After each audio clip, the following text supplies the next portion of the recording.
자, 적폐청산이란 이 네 글자를 가지고 지금 문재인 정권이 망나니 칼춤을 추고 있습니다. 이거는 망나니 칼춤이라고 밖에는 볼 수 없는 이유가, 적폐청산이라는 그럴듯한 문구를 내걸고 사실은 첫 번째 정치보복, 또 정권 찬탈의 정당화, 뭐 그런 거를 하자는 거예요, 사실은. 그러면 솔직하게 정권 찬탈 정당화 이렇게 이야기를 하든지, 아니면 정치보복 이렇게 이야기를 하든지, 실제는 그런 것인데 말로는 적폐청산이라고 하면서 온 지금 뭐 또 언론에서 우병우니 뭐 이런 우병우를 이번엔 다시 잡을 수 있느냐 이런 식으로 이제 또 언론 플레이가 시작되었어요. 자, 그러면 제가 그 세월호는 지겹다 하시는 분들도 있고 저도 지겹고, 그러면 우리가 이 좌빨들의 이러한 공세에 우리가 어떻게 대항할 것이냐. 그래서 저희 이제 야학당, 안산 야학당, 여기 싱크탱크에서 이제 운동을 이제 조직화해 나가려고 합니다. 그래서 좀 젊은 분들을 필요로 하지만은 지금 우리가 이 싱크탱크에서 내세워야 될 것이 뭐냐 하면, 우리도 끈질기게 주장을 해야 되겠습니다. 이 적폐청산의 제1호가 뭐냐 하면요, 이 조작된 세월호 참사 사건입니다. 조작된 세월호 참사. 제가 어제 그제 계속해서 이진성 헌재 재판관의 세월호 보충 의견을 말씀을 드렸습니다. 그런데 사실 이 촛불 좌빨의 주장과 태극기 우파의 주장은 이 헌재 재판관들의 주장하고는 아주 다른 겁니다. 아주 다른 거예요. 그래서 이 촛불 좌빨의 주장은 박근혜가 살인마고 학살이었다, 박근혜가 구조 안에서 수백 명 죽었다, 이런 식으로 지금 말도 안 되게 접근하기 때문에, 과연 그러면 우리는 그러한 엉터리 조작된 이런 억지 주장에 대해서 이진성 재판관 같은 이야기를 우리가 해야 되느냐? 응? 이진성 재판관이나 헌재 재판관들이 박근혜 대통령을 탓하는 것은 박근혜 대통령이 뭐 구조를 안 했으니까 그 사람 때문에 수백 명 죽었으니까 너가 책임 있다라는 게 아니에요. 왜 정상적인 집무실 근무가 있는데 그걸 안 하는 바람에 불성실하게 일해가지고 결국 이런 참사가 일어났을 때에 좀 모호하지 않냐, 행적이. 결국 그걸 탓하는 거거든요. 그럼으로써 공무원의 어떤 자위 의무, 국민 보호 의무가 좀 소홀한 거 아니냐, 이렇게 비판을 하는 겁니다. 그러면 촛불 좌빨들도 만약에 그렇게 비판해 온다면 그러면 맞는 거예요. 촛불 좌빨들이 아니 이진성 재판관 식으로 비판을 한다면, 아니 왜 집무실 근무를 안 하고 관저 근무를 해가지고 그 밑에 사람들이 당신 찾으러 다니느라고 우왕좌왕하다가 당신한테 보고 안 된 것은 당신 책임 아니냐, 이러면서 촛불 좌빨들이 공격해 온다 그러면, 그러면 쌍수를 들어 환영하죠. 그렇게 주장한다 그러면. 그런데 이자들이 주장하는 건 그게 아니에요. 그렇게 주장하는 게 아니고 박근혜가 살인마고 학살자라는 거예요. 너가 수백 명 죽였다는 겁니다, 구조 안에서. 그러니까 그럼 이런 식으로 나오는 사람들에 대해서 그럼 우리는 어떻게 대응해야 되느냐? 예? 어떻게 대응해야 되느냐? 제가 그 어떠한 그 모토, 우리의 대응 전략을 이렇게 좀 발표랄까? 어떻게 좀 조언이랄까? 하는 걸 말씀을 드리기 위해서 이 지겨운 조작된 세월호 참사 얘기를 꺼낸 겁니다. 그럼 우리는 여기에 대해서 어떻게 대응해야 되느냐? 우리는 이진성 재판관식으로 얘기하면 안 돼요. 그러니까. 얘네들이 이진성 재판관식으로 그렇게 접근해 온다면, 그러면 우리도 그렇게 접근해 가는 게 맞고, 뭐, 그건 사실 좀 미안한 얘기고, 어쩌고, 이렇게 나가야 되겠지만, 이렇게 뭐, 박근혜가 학살자다. 이렇게 나오는 사람들한테, 예? 박근혜의 구조가 없었기 때문에 수백 명 죽었다. 이렇게 말도 안 되는 주장을 한단 말이에요. 그리고, 이 촛불 좌빨들하고 이렇게 대화를 해보면은 내 얘기를 안 들어요. 예. 그게 교통사고고 뭐고 이렇게 얘기가 나가면 입을 딱 닫고 침묵합니다. 이 사람들이 보면. 국민들이 그래요, 보면. 이 좌빨에 오염된 국민들을 보면 더 이상 뭐 얘기를 안 합니다. 입을 딱 닫고 더 얘기해 봐야 서로 피곤한 문제다. 이런 눈초리예요.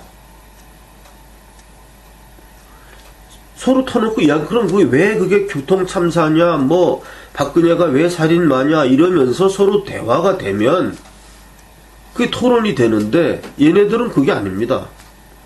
박근혜는 무조건 학살자고, 구조 안에서 수백 명 죽인 사람이다. 이렇게 나온단 말이에요? 그럼 이런 사람들을 붙잡고, 이진성 재판관처럼 우리가 얘기한다 그러면, 그건 마치 이제 이웃 사람이 와가지고 막 행패를 부리는데 우리가 거기다 대고 점잖게 뭐 존댓말하고 이렇게 하는 거와 비슷한 거예요. 아니 막 행패 부리고 뭐 이렇게 엉터리 얘기를 하면 우리는 무조건 까야 됩니다. 주먹으로. 그 행패 부리는 사람을 같이 폭력을 쓰든 뭐 해서 제압을 한 다음에 꿇어 앉혀놓고 그 다음에 이진성 재판관처럼 얘기하든지. 그러니까 우리는 뭘 해야 되느냐? 지금 태극기 우파가 주장하는 게 맞습니다. 예. 세월호는 단순한 교통사고이다. 그리고 박근혜 대통령이 그 자리에 있었던 없었던 사람들이 구조된 것과 안 된 것과는 그건 별개의 사항이다. 사람들을 구조하는 거는 거기 구조 책임자들 일선에서 뛰는 사람들이 배 타고 구조하고 이런 거지. 박근혜 대통령이 뭐 여자가 무슨 힘으로 구조하고, 그 사람이 무슨 뭐 소방서장은 아니잖아요. 그러니까 우리는 이런 식으로 얘기해야 됩니다. 그러니까 지금 태극기 우파 주장하는 바가 맞는 거예요. 이진성 재판관처럼 얘기한다 그러면 우리가 그렇게 얘기하면 안 돼요. 예, 그러면 우리가 너무 우리 편으로 팔이 굽는 건데. 촛불 좌빨들이 얘기하는 거는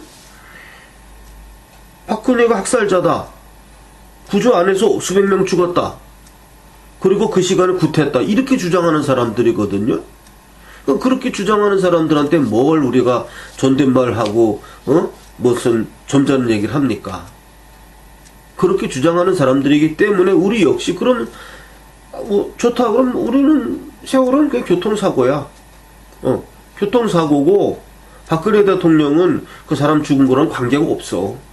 그 사람 죽고 어쩌고 한 거는 거기에 들어갔던 일선 그 사람들 문제야. 그 사람들이 무능했느냐 유능했냐 그 문제야. 우리는 이렇게 나가야 됩니다. 결국 이게 이제 정상적인 토론이 안 되는 거거든요. 정상적인 토론이 안 된 책임이 누구한테 있느냐? 이거는 박근혜는 살인마다, 학살자다 이렇게 주장하는 사람들에게 그 책임이 있는 겁니다. 그래서 제가 오늘 적폐청산이라는 제목으로 들고 나온 게 첫 번째, 조작된 세월호 참사. 이게 적폐청산의 대상인 적폐입니다. 이거부터 청산해야 됩니다. 적폐청산으로 조작된 세월호 참사. 이게 우리가 제1 주제입니다. 우리 야학당에서 적폐청산 제1호 조작된 세월호 참사 이겁니다. 두 번째가 뭐냐 하면 5.18 유공자 특혜입니다. 이거 헌법 위반이에요. 제 시청자분이면서 우리 요원 중에 한 분이 제가 그 전에 한참 전에 이 5.18 유공자 특혜에 대한 저의 그 해석을 보고 참 탁월한 해석이다. 탁월한 견해다라고 이제 칭찬을 하신 분 얘기가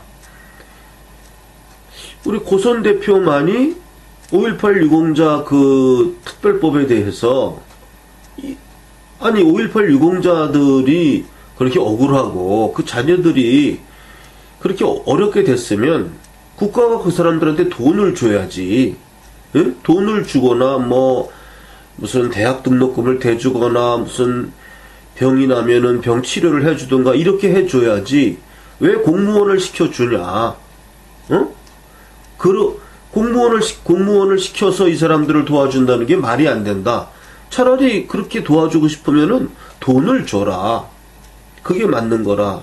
라고 그분이 제가 내린 해석에 대해서 아주 참 독특한 논리다 하면서 이렇게 칭찬을 했어요. 제가 그 논리를 얘기했습니다. 5.18 유공자들이 공로가 있고 그 자녀들이 자기 뭐 아빠가 그렇게 불행하게 이제 희생되고 이래서 어렵게 살았으면 그 사람들을 도와주면 되는 거예요. 돈을 주든지 집을 사주든지 뭐 대학 등록금을 대주든지 이렇게 해야 되는데 공무원을 10% 가산점을 줘가지고 공무원을 시켜준다는 겁니다. 이건 헌법 위반이에요. 평등권을 침해하는 겁니다. 국민의 공무 담임권을 침해하는 겁니다. 10% 가산점을 받아서 붙었다는 얘기는 그 사람이 다른 응시생보다 실력이 더 열악하다는 증거 아니겠습니까? 그러면 실력이 더 열악한 사람이 공무원이 되면 더 열악한 공무원 서비스를 생산할 것이고 그거를 받아먹는 국민들에게 피해가 가는 거 아닙니까? 왜 이런 발상을 하냐 이거예요. 공무원이 무슨 구호를 위한 그런 제도입니까? 불행하게 된 사람들을 구호해 주는 제도입니까? 아니란 말이에요. 공무원은 국민들에게 공무 서비스를 제공하고 그거 하기 위해서 유능한 인재를 시험을 통해서 공개 경쟁으로 선발하는 게 공무원 제도입니다. 이렇게 국가 어떤 비상사태에 의해 가지고 불행한 사람들을 구조해서 공무원에 취직시켜가지고 그 월급으로 그 사람들 잘 먹고 잘 살게 해주는 그런 구제수단이 공무원이 아니에요. 이건 완전히 헌법 위반이에요. 5.18 유공자 특혜. 근데 이게 다시 또 이렇게 잠잠해지고 있습니다. 자꾸 다른 이슈들이 떠오르니까. 제가 너무 이렇게 구태의연한 얘기하는 것 같을지 모릅니다. 세월호 이야기하고 또 5.18 유공자하고 우리가 얘기하고 그냥 지나가 버렸잖아요. 이런 식으로 하면 안 됩니다, 우리가. 예, 제가 또 제 시청자 또는 우리 요원, 이게 조언하실 때 대표님도 좀 사이다 발언하라 이거예요. 사람들 이렇게 좀 뭔가 시원하게 뚫어주는 얘기하고, 예? 제가 이제 최길가리 비판했다가 상당히 많은 사람들이 최길가를 옹호하고 나섰는데, 최길가리가 인기를 끄는 이유가 있다 이거예요. 예? 나도 압니다. 그 사람이 왜 그 사람들에게 주목을 받고 왜 인기를 끄는지 뭔가 그 사람들의 그 어떤 울분된 마음을 풀어주고 뭐 나름대로 해법을 제시하는 거예요. 내 볼 때는 뭐 그렇게 난 그 방송을 잘 안 봐서 모릅니다만은 그 제목만 보고 넘어가는데 과연 뭐 어떤 근거에서 그런 이야기 하는지 잘 모릅니다만은 어쨌든 그 울분에 찬 우리 태극기 우파들에게 가려운 데는 긁어주기 때문에 그렇게 좀 인기가 있는 거 아니냐. 그래서 제가 대답을 했어요. 나는 그런 사람이 아니다. 나는 그렇게 가려운데 긁어줘서 인기를 끌 수 있는 나는 도저히 성격상 그건 난 못하는 사람이다. 나는 그냥 인기가 있든 없든 내가 할 이야기 하고 그거 하는 사람이지 그건 저는 그냥 판단을 이야기하고 그렇게 하는 겁니다. 그래서 이 지금 우리가 잊혀져가는 지금 이게 뜸해요. 5.18 유공자 특혜에 대해서. 또 제가 이 그 좌파와의 대화란 동영상을 제가 올린 적이 있는데 거기 주인공에게도 그 좌파에게도 얘기했어요. 그 좌파의 그 남편이 그 저 공무원 시험 준비하거든요. 예, 좌파의 그 남편이 공무원 시험 준비를 하는데 근데 얘기를 했어요. 5.18 유공자 이것 때문에 당신 남편 계속 공무원 시험 떨어지는 거다. 요즘 뭐 공무원 시험이라는 게 좀 하늘의 별따기거든요. 그 몇 번에 자꾸 떨어지는 이유가 여기서 10%씩 받아서 예? 세치기에서 올라오는데 무슨 수로 붙냐. 이렇게 얘기를 했어요. 좌파한테. 안 먹힙니다. 안 먹혀요. 그 참 어쩔 수 없구나. 이렇게 제가 생각을 했는데 자기가 피해를 보면서도 자기 5.18 유공자 이 특례법 때문에 자기 남편이 공무원 시험을 못 붙는다는 그런 자기가 피해를 보면서도 그러면 당연히 발끈해야 되잖아요. 야, 이거는 안 되겠다 하고. 그러니까 사람들이 이 어떠한 이 이념에 오염이 되고 나면은 이게 무엇을 위한 희생인지 이런 걸 모릅니다. 몰라요. 그래서 이게 그러한 접근법도 안 되는구나. 예. 이거 이제 5.18 유공자 특례법을 주장하자고 했던 분들이 그 젊은 애들 가운데 공무원 시험 보는 애들이 여기에 동조할 것이다. 왜? 자기가 피해를 보니까. 이렇게 주장을 했지만, 그게 안 먹혀요. 그래도 뭐, 문재인이 옳다 뭐 이러고 나가거든요. 그래서, 일단 이 크게 두 가지 적폐입니다. 세월호 조작된 참사 적폐하고, 두 번째 5.18 유공자 특혜 이게 적폐 청산의 대상이에요. 이런 거부터 적폐 청산해야 됩니다. 그래서 현 정권이 뭐 이거를 적폐 청산으로 이렇게 뭐 추진할 것 같지는 않으니까 우리 태극기 우파 세력들이 투기를 띄우고 우리 안산 야학당에서 이거를 사회 문제화 시키고 계속 이거를 주장하는 겁니다. 그래서 다음번 우리가 정권을 잡아서 그때 가서 일사천리로 밀고 나가게 그동안 준비를 다 해놓고 이것이 또 하나의 어떤 핵이 되도록 저는 그래서 적폐청산 여기 적폐청산 하는데 적폐청산 합시다. 세월호 조작 참사 세월호 참사 조작 이거 적폐예요. 이거 몇 년간 되었던 적폐입니다. 이거. 두 번째 5.18 유공자 특혜 이거 헌법 위반이에요. 적폐예요. 이런 것부터 우리가 끈질기게 아주 그 얘기 정말 넌덜머리 난다 할 때까지 저놈들이 세월호를 얼마나 울고 먹었습니까? 앞으로 2년간 더 울고 먹는데요. 조사한답니다. 뭘 조사할 게 남아있다고. 뭐 조사해가지고 또 신문에 또 터뜨릴 겁니다. 텔레비에 또 나올 겁니다. 그때 무슨 세월호 하면서 뭐 박근혜가 뭐 이렇게 해서 은폐하려고 했다.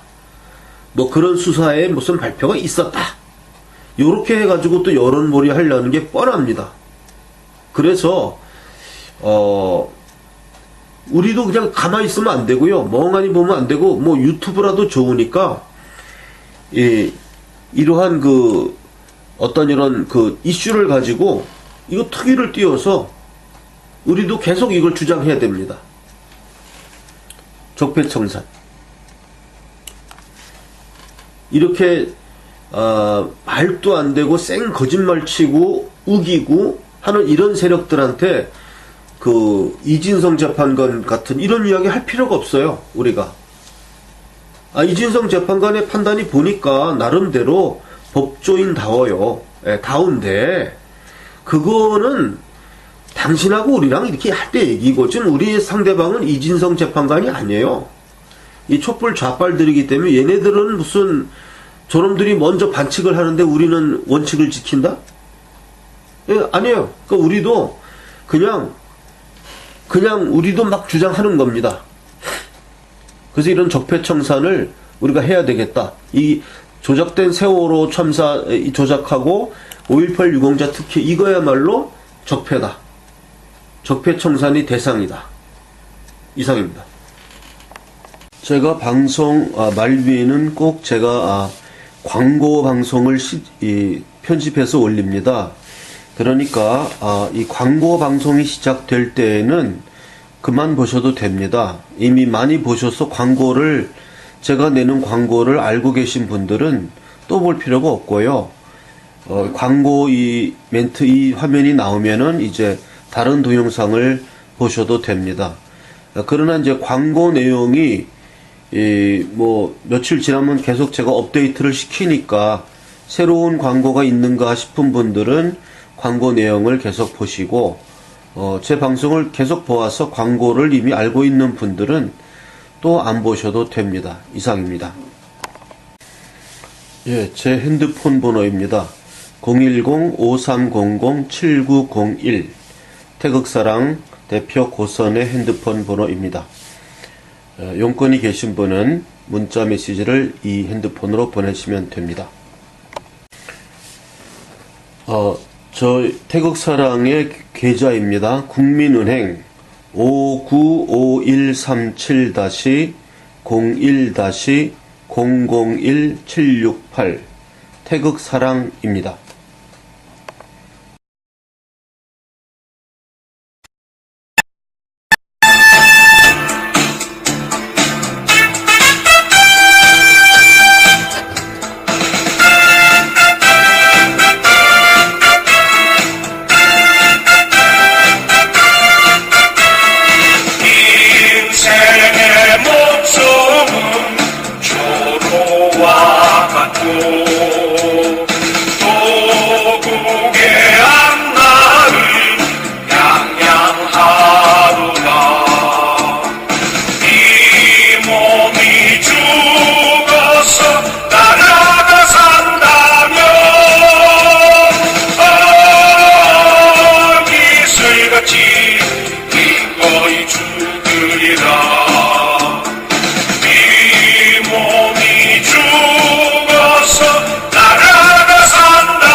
조국의 앞날이 양양하도다.